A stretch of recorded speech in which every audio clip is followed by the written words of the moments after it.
Sada ćemo preći na nešto detaljniju priču o samim tipovima. Da bismo to uradili, uklonit ćemo sve do sad, osim 4 osnovna tipa sa kojima ćemo se baviti. Dakle, uklonit ćemo object, ostavit ćemo string, ostavit ćemo char, ostavit ćemo boolean i ostavit ćemo integer. Integeru ćemo dati neku vrijednost drugu.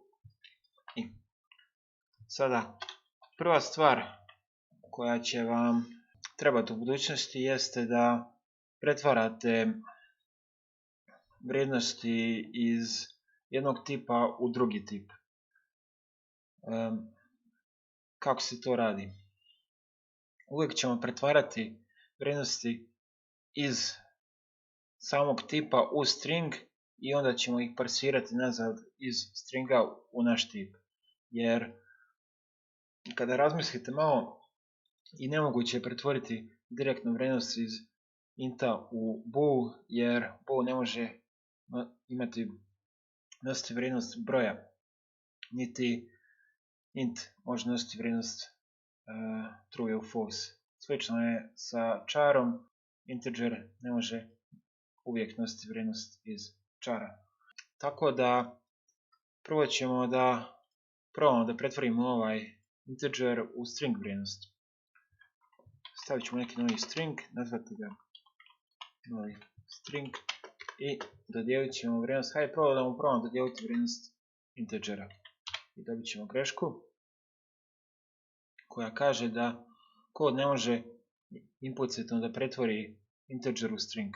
Šta to znači? To znači da treba da odemo na samu integer klasu, tako što ćemo kod desni klik i ići na njenu definiciju, ili možemo otići u dokumentaciju ove klase na Microsoftovom sajtu i ovdje možemo da vidimo metode koje ona posjeduje. Metoda koja nama treba se zove toString. Ako otvorimo ovo, to će biti komentar koji objašnjava šta će ona tačno da uradi. Dakle, mi ćemo ovdje stavimo tačku i napišemo toString i bolje metoda kada se poziva, ona se uvijek završava sa otvorenom i zatvorenom zagradom. Ovo će da pretvori naš int tip u novi string. Hajde to i da ispišemo.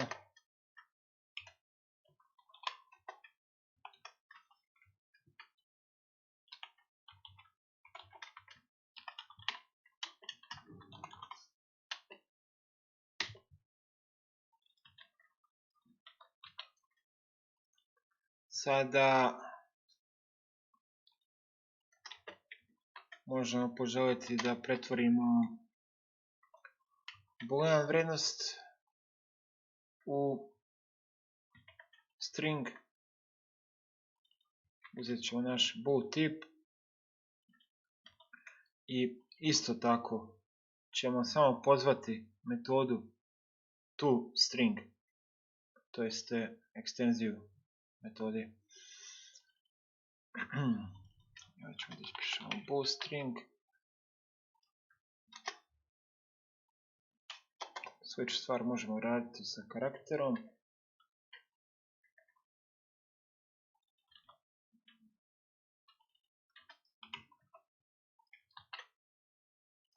Sad to da izvršimo. Mi na kraju nećemo ni vidjeti nikakvu posebnu razliku u ovome, jer je prethodno naša metoda WriteLine iz console klase automatski za nas konvertovala sve druge vrijednosti u string. Ali ako bismo ušli u debuggeru, vidjeli bi da je ovdje string dobio vrijednost od nekog drugog tipa. Sada možemo poželjeti da učinimo obrnutu operaciju, da popunimo naš integer tip sa string vrijednošću. To ćemo uraditi tako što pozovemo parse metodu. Ako ponovo uđemo u samu strukturu integera. Ja sam sad došao klikom na F12, možete ići na desni klik i go to implementation. Ovdje ćemo da vidimo podržane metode za pretvaranje varijabli iz stringa u integer. Tako da ćemo pozvati parse metodu.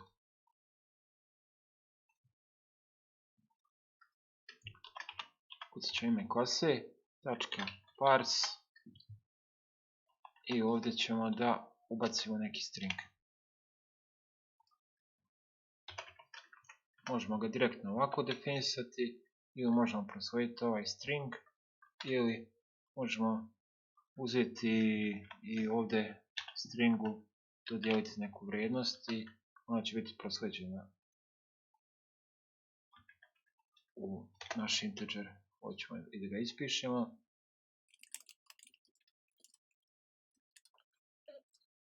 Zašto nam je parsiranje bitno?